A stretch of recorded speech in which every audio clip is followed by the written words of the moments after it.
Bom, boa tarde. Esse trabalho, o nome é comprido, então vou pegar a colinha aqui para ler. Se chama Santa Fé e a Dimensão Pedagógica, Território, Governo, Biopoder e Memória no Cinema Ambiental. Santa Fé é um povoado dentro de uma colônia prisional em União dos Palmares, Alagoas, terra conhecida muito pelo Quilombo dos Palmares, terra de Zumbi. E quando eu vi uma matéria sobre o povoado de Santa Fé, eu fiquei muito intrigado, assim, uma matéria no Globo Repórter, para alguma coisa a Rede Globo serve, né? Então, eu vi essa matéria em 2010 sobre essas pessoas desabrigadas que foram para esse povoado com moradia temporária e fiquei intrigado, querendo fazer um documentário a partir daquilo, tentando imaginar quem são essas pessoas que são livres e vivem em celas, né? Pessoas que algumas já viviam há décadas ali.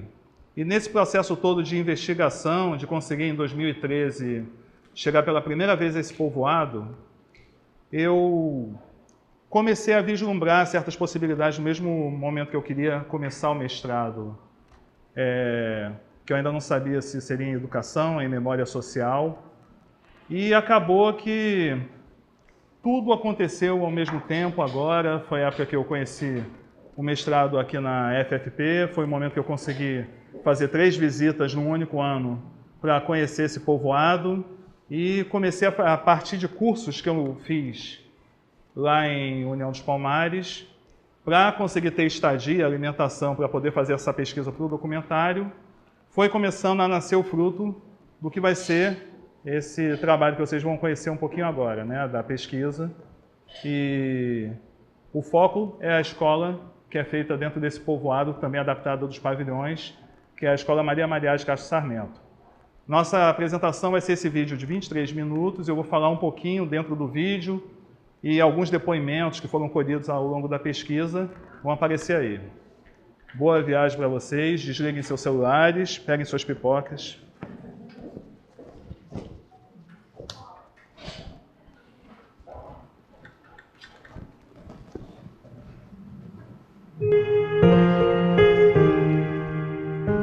Esse foi um presente de um dos alunos lá de Alagoas.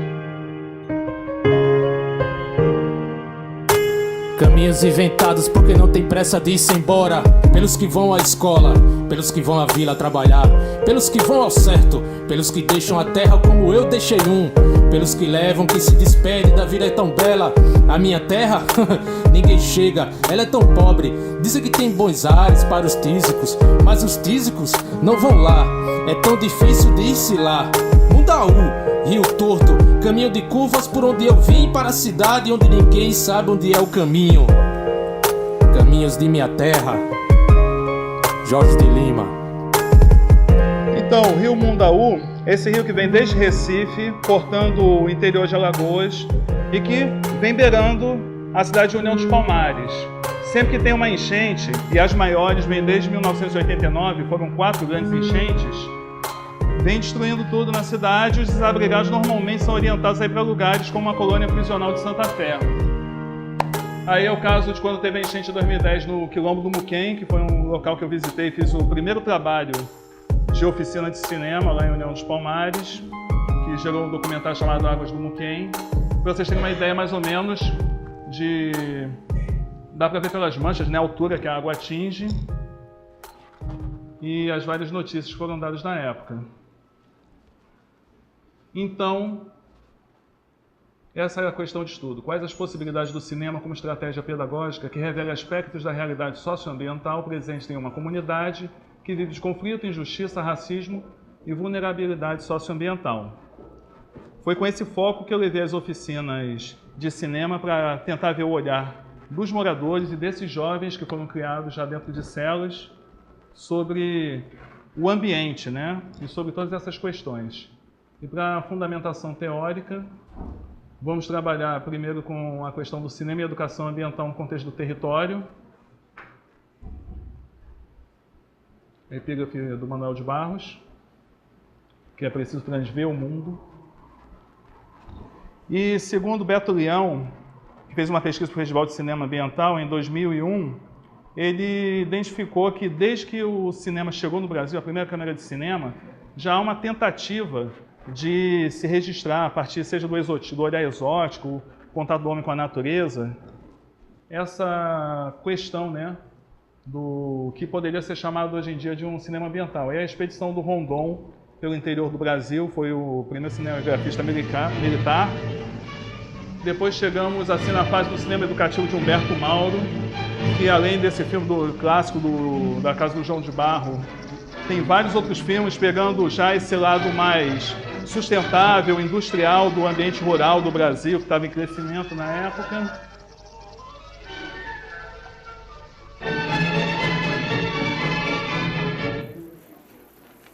E aí as experiências dos vídeos nas aldeias, do Vicente Carelli, que já pega algo que vai trabalhar na linha que eu estou buscando, que tem a ver com a linha da macrotendência crítica, identificada nas 3 macrotendências que vocês viram descritas por Loureiro e Leihard.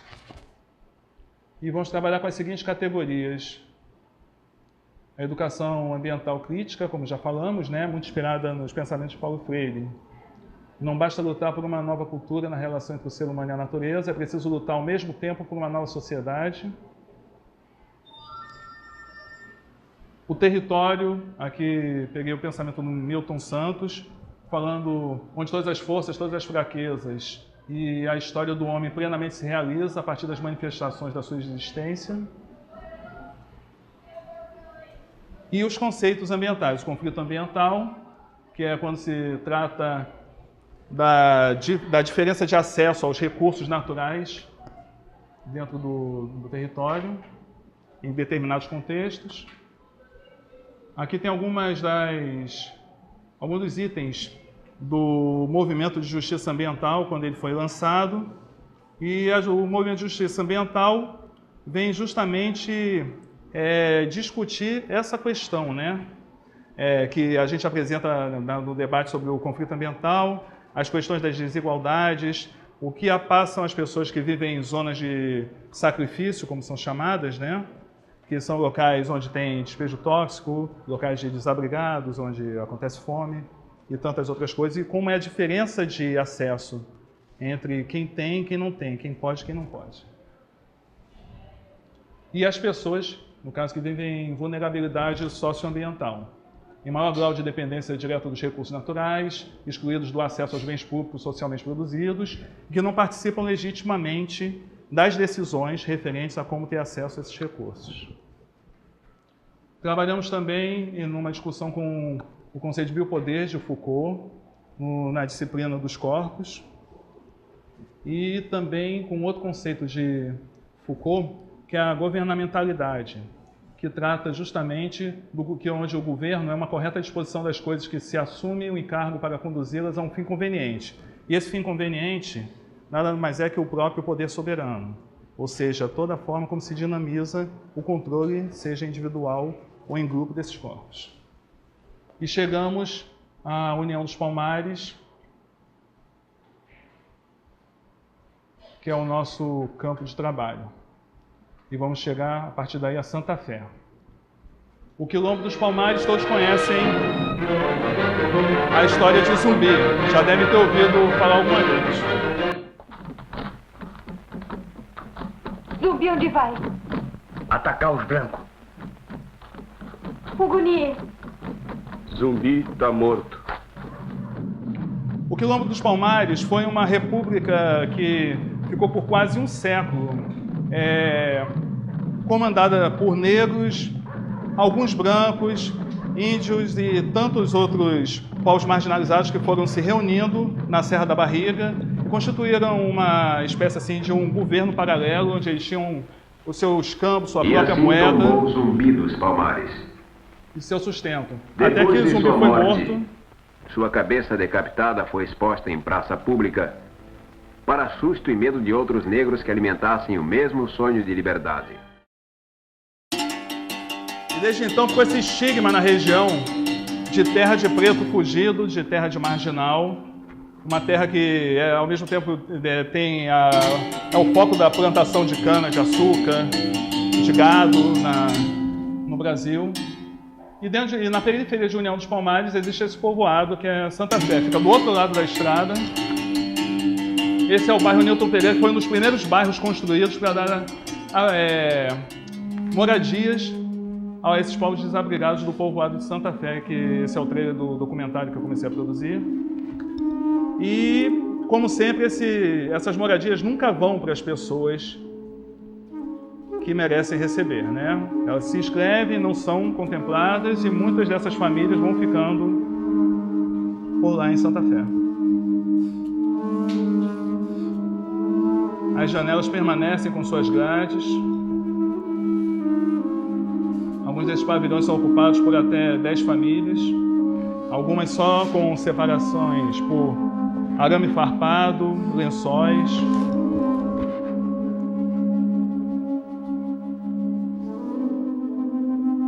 E na entrada desse povoado tem a Escola Municipal Maria de Castro Sarmento e o Posto de Saúde de Santa Fé, que são, digamos assim, a presença do poder público dentro da região. E aí eu cheguei lá para ofertar essas oficinas. Aí vocês verem como é o interior da escola. Dá para ver que é bem a junção, ela é toda adaptada dentro da junção dos pavilhões. Quase todas as janelas das salas de aula são assim. A sala de informática, desde 2013, quando fiz essa visita, até hoje não está funcionando, com computadores outrora novos, estão se deteriorando. A junção das casas, adaptando mais uma sala de aula. Uma presença forte assim de vários outros poderes que constituem o povoado, inclusive a presença religiosa forte dentro da docência. E aí eu chego com Memória Portátil, que é um curso que eu criei numa proposta para o SESC, e comecei a desenvolver em várias oficinas a partir do meu cineclube, do Atlântico Negro. E aqui eu estou trabalhando a memória a partir das discussões de Jeanne Ganiban e Walter Benjamin, falando sobre a voz dos excluídos e os rastros e o conceito de ausência e presença, que Ganiban trabalha muito bem, mas sempre nesse diálogo e contextualizando onde foi criado o conceito do Benjamin com o que eu trabalho aqui nesse ambiente. E para a pesquisa de cunho etnográfico, eu trabalho com o conceito de Dauster, onde a etnografia é um conceito teórico-metodológico de investigação a favor da antropologia, enquanto observação do outro e da percepção de questões culturais. E, pela definição de Marli André, vou seguir em duas linhas, do interacionalismo simbólico, onde a interação entre as pessoas começa a criar as realidades e a visão de mundo, e buscando na etnometodologia que o campo, os personagens tragam, a partir de suas dinâmicas e de suas construções, essas próprias realidades.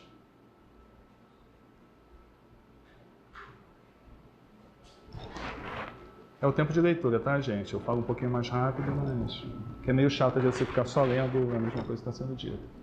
Então, fiz uma primeira visita à escola quando fui fazer o curso, convidando os alunos a participarem.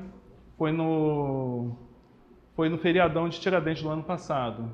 E comecei com uma oficina de animação, onde eu comecei a ensinar aos alunos sobre a questão do movimento, da construção da imagem, e propus o tema A Escola, Minha Casa, para que eles discutissem a visão deles sobre a própria escola e sobre a própria casa, e em paralelo eu pegava depoimentos dos alunos, eles criaram storyboards, foram criando suas próprias narrativas, e na edição eu cruzei, as animações foram feitas pelos alunos, desenhadas e feitas pelos alunos, com essas narrativas deles, para ilustrar um pouquinho o que com essa visão deles sobre isso. E nós vamos ver esse filme na íntegra, agora são 4 minutinhos.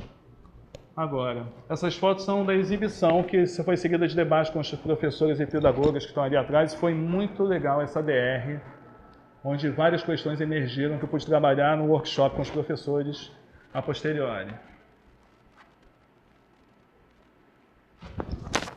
Que as pessoas chegaram no pavilhão, umas que se separaram assim, de grupo de primeira enchente e chegaram aí querendo um lugar mais reservado. E acabou as outras pessoas ganhando e aí eles ficaram. Quando foi na segunda enchente, as pessoas também vieram tudo para aí, assim foi. Às vezes vai chegando gente, porque as pessoas só vai mais, porque não paga, não tem condição de pagar energia, água e luz.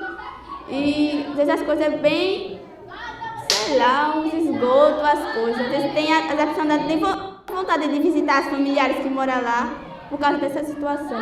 O pavilhão é um lugar onde os povos onde não tem casa, não tem trabalho assim para trabalhar. A fonte de renda deles só é a Bolsa Família, que muitos trabalham na cana. Eu morei lá no pavilhão 2 meses.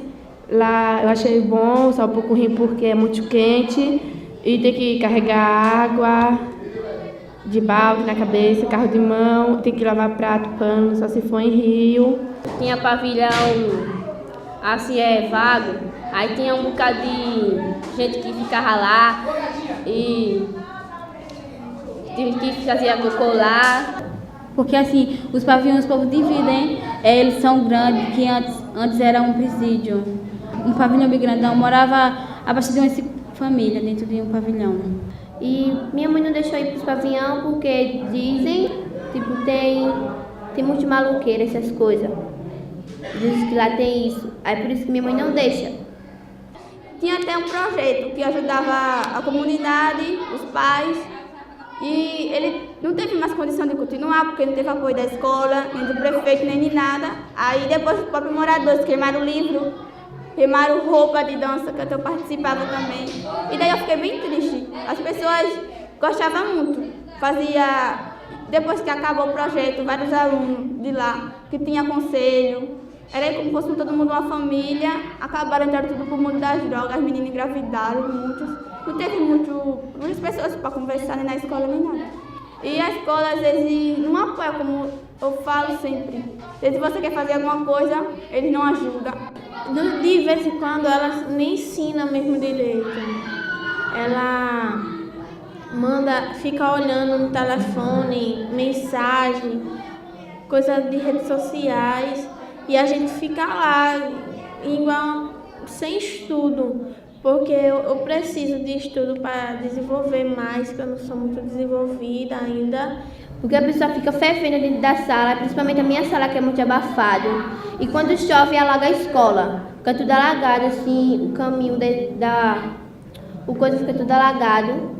Devia melhorar a limpeza, a organização, a educação dos alunos. Os alunos deviam respeitar mais as pessoas, para de racismo. O que acontece? Os meninos ficam chamando a pessoa de negro, ficam chamando de macaco. Quando a pessoa está no meio da sala, aí tu vê que tem uma professora aí que ela é uma idosa. Aí quando chega na sala, a pessoa pergunta alguma coisa a ela. Ela diz que a pessoa perguntou uma coisa a ela, ela responde com ignorância. A diretora, qualquer coisinha, fica ameaçando, vai chamar a polícia, chama a gente de vândalos, de maloqueiro e tudo. Então é isso aí, eu não gosto muito daqui por causa disso, da escola. Mas a escola trocaria por outra, o mau lugar não. A escola trocaria por outra, mas o lugar não. É uma das coisas assim que marcou muito assim o sentimento de pertencimento a esse povoado. E aí o Incômodos foi um outro workshop que eu costumo fazer para produzir filmes a partir de questões que incomodam determinados grupos, e eu trabalhei com os professores. O que me deixa incomodado é quando eu vejo que o meu trabalho ele não acontece. E quando eu cheguei à comunidade da Santa Fé, esse ano, eu mesmo fui resistente em estar ali. Por quê? Porque aquela comunidade é uma comunidade que ela já está marginalizada, né? Ela está esquecida. Aquele pessoal foi jogado ali naqueles pavilhões e foram esquecidos. E para a gente conseguir fazer um trabalho de recuperar aquela comunidade todinha, vai se levar anos. A gente sabe que a gente não vai mudar aquela comunidade do dia para a noite. Até porque os valores familiares ali daquela comunidade não existem. O lixo toma conta de tudo. Isso é um caso que precisa ser resolvido. Aquele aguaceiro que se encontra ali naquela caminhada ali que vai para a escola, faz muito tempo que está ali. Então, é uma comunidade que ficou esquecida, quer dizer, só é lembrado em época de eleição. E a gente sente na pele, a gente vê que o aluno percebe aquilo dali, que a criança vê, que isso é, a gente vai para o bairro fulano de tal, é assim, não tem esgoto, não tem aquilo. Lá na minha casa não tem nenhum vaso sanitário para fazer minhas necessidades. Eu faço na quadra, no meio do caminho.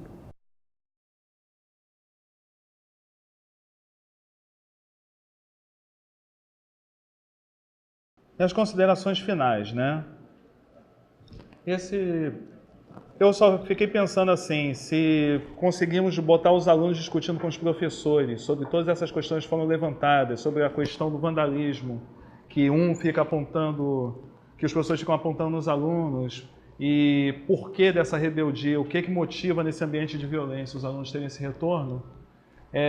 A própria questão da água, algo que ficou muito marcado é que toda vez que há alguma coisa chamada de vandalismo, sempre envolve a louça do banheiro. A louça do banheiro no projeto social foi destruída dentro da escola. Os alunos são chamados de vândalos porque num ato de rebeldia destruíram a louça do banheiro.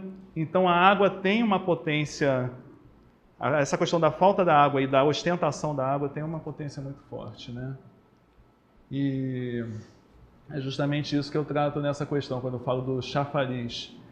As crianças ilustraram a bica, né, com uma dimensão enorme, era apenas esse caninho, mas é um cano que fica ali jorrando água durante algum tempo, que causa toda essa questão. A água é personagem muito forte, seja por ter causado o isolamento para esses desabrigados, quanto outra questão. E a coisa do audiovisual na sala de aula, isso aí foi a exibição no Quilombo do Muquem, da primeira oficina do Memória Portátil, né, que mexeu com toda a comunidade, fez com que as senhorinhas artesãs falassem da importância da memória. A árvore, que foi personagem desse documentário, foi cortada tempos depois pela prefeitura, então a única memória que existe dessa árvore que salvou a vida de 30 pessoas que ficaram penduradas nela durante a enchente, só permanece hoje em dia no filme da oficina. E toda a discussão foi trazida em sala de aula, né? Ficou muito marcante, tanto no workshop dos professores, que tiveram contato com as falas dos alunos e começaram a rever certas questões, principalmente sobre não trabalhar o meio ambiente em sala de aula. Aqui continua sendo presídio, nunca deixou de levar o nome de presídio, né? Foi mudado o nome para pavilhão, outros galpões que são tudo desse jeito, mas sempre tem o nome de presídio, e eu tenho orgulho de dizer, eu moro nos pavilhões. Porque é onde eu criei meus filhos, foi onde eu tive meus filhos, criei meus filhos, graças a Deus tem a educação que eu dei e que eles têm na escola, foram criados, são tudo dentro da escola. E tenho orgulho de morar aqui, tenho orgulho de dizer que meu marido corta cana, não tenho vergonha de dizer que meu marido é um cortador de cana para ninguém, de jeito nenhum. E a revolta que a gente tem é porque os cantados só chegam aqui, em tempo de eleição, passou a eleição, esquece que aqui mora gente, aqui mora muita gente de bem. Aqui não só mora pessoas que não são de bem. Aqui mora muita gente de bem, sim. Eu queria que os candidatos, que o prefeito, que a gestão olhasse para a gente como gente e não como indigente. Eu só queria que fosse assim. Uma pausa rapidinha antes do encerramento. Então, só essa questão que eu acho o depoimento dela muito marcante nesse sentido.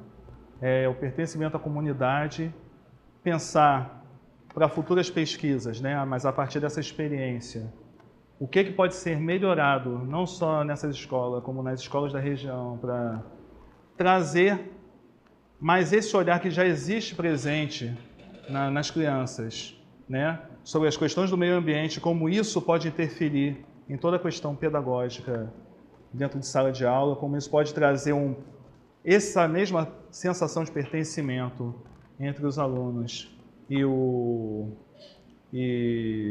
assim como a gente tem em relação aos seus lares, os seus ambientes familiares. E fica a mensagem do mestre para encerrar a apresentação.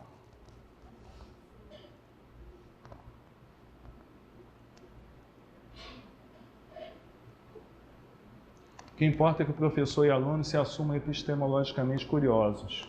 O dialogismo de Paulo Freire perpassou todo esse trabalho e é onde a gente vê o futuro.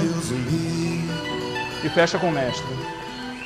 O grito forte dos palmares que correu terra, céus e mares, influenciando a abolição. Zumbi valeu, Zumbi valeu. Hoje a vila é que zomba, é batuque, canta e dança, jongo e maracatu. Vem menininha pra dançar o cachambu. Vem menininha pra dançar o cachambu.